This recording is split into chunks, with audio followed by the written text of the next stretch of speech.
ద్రవ్యోల్బణం తగ్గటానికి కూడా ఇది పరోక్షంగా ఈ స్కీమ్స్ ఉపయోగపడతాయని చెప్పి నేను భావిస్తూ ఉన్నాను. ఇదే సందర్భంగా ఇక్కడ కొత్త పంచాయతీ తీసుకొస్తున్నారు మా మిత్రులు కొంతమంది. ఆటో వారికి మహిళలకు ఏదో పేచి ఉన్నట్లుగా, పంచాయతీ ఉన్నట్లుగా, ఆటోలకి ఉచితంగా మహిళల ప్రయాణానికి ఘర్షణ ఉన్నట్లుగా. ఆ మహిళలు ఎవరు? వాళ్ళు మన మహిళలే.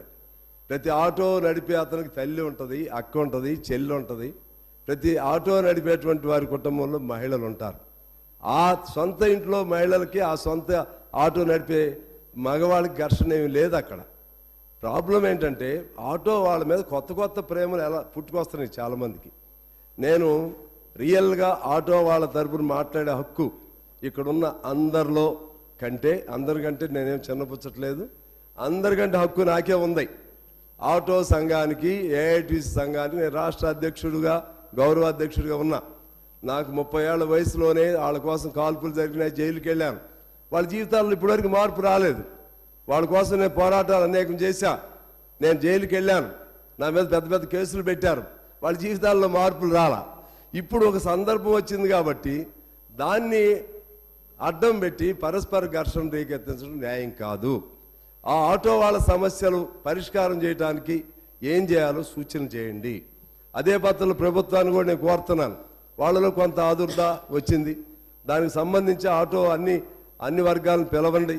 నాకు తెలిసి గ్రామాల్లో కంటే పట్టణాల్లోనే ఆటోలు వాళ్ళకి కొద్దిగా ఇబ్బంది ఉంటుంది.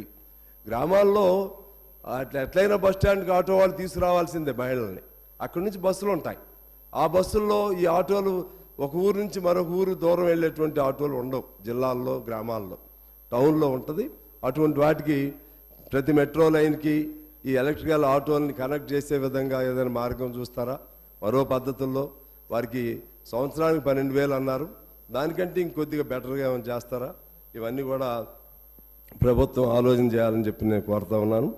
అదేవిధంగా మన ఐటీఐల్ని ఆధునిక టెక్నాలజీతో డెవలప్ చేయడానికి 2,000 కోట్లు మంజూరు చేయటం చాలా ముదావహం. అలాగే నైపుణ్య విశ్వవిద్యాలయాలు, చిన్న పరిశ్రమలకు సంబంధించి నా ఒక సూచన ఉంది. చాలా మన కాన్సన్ట్రేషన్ అంతా కూడా రిపీటెడ్గా మనం అనేక సార్లు అనుకున్నాం. మన కాన్సన్ట్రేషన్ అంతా కూడా హైదరాబాద్ మీద లేకపోతే మహానగరాల మీదే ఉంది. కానీ వనరులు ప్రతి ప్రాంతంలో కూడా దొరుకుతాయి. స్మాల్ స్కేల్ ఇండస్ట్రీస్ని, డొమెస్టిక్ ఇండస్ట్రీస్ని తయారు చేయడానికి నియోజకవర్గానికి ఒక స్మాల్ స్కేల్ ఇండస్ట్రీని లేకపోతే గృహ పరిశ్రమను ఏర్పాటు చేసే అవకాశం ఉంటుందేమో, ఫీజిబిలిటీ ఉంటుందేమో అన్వేషణ చేయవలసిందిగా, దానికోసం ఆలోచన చేయవలసిందిగా నేను గౌరవ ముఖ్యమంత్రి గారిని, పరిశ్రమల శాఖ మంత్రిని, ప్రభుత్వాన్ని కోరుతా ఉన్నాను. ఆ విధంగా చేయటం ద్వారా ఆ ప్రాంతాల్లో కూడా పారిశ్రామికంగా కింద నుంచి పై స్థాయి వరకు కూడా ఒక అభివృద్ధి జరగడానికి అవకాశం ఉంటుందని నేను వారిని కోరుతా ఉన్నాను.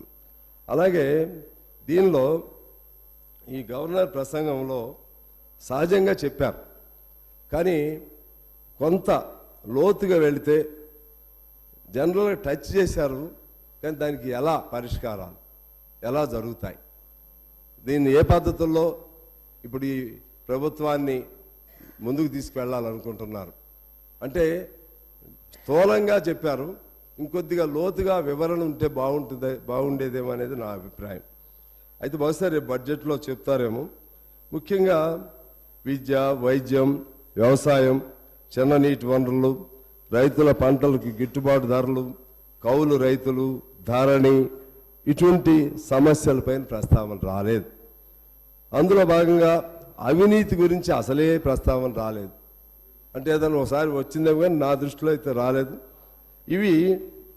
ఈ అంశాలని ప్రస్తావన చేయకుండా, దీనిపైన లోతైనటువంటి ఆలోచన చేయకుండా మనం ముందుకెళ్ళటంలో ఇబ్బంది అయింది ప్రభుత్వానికని నా సూచన.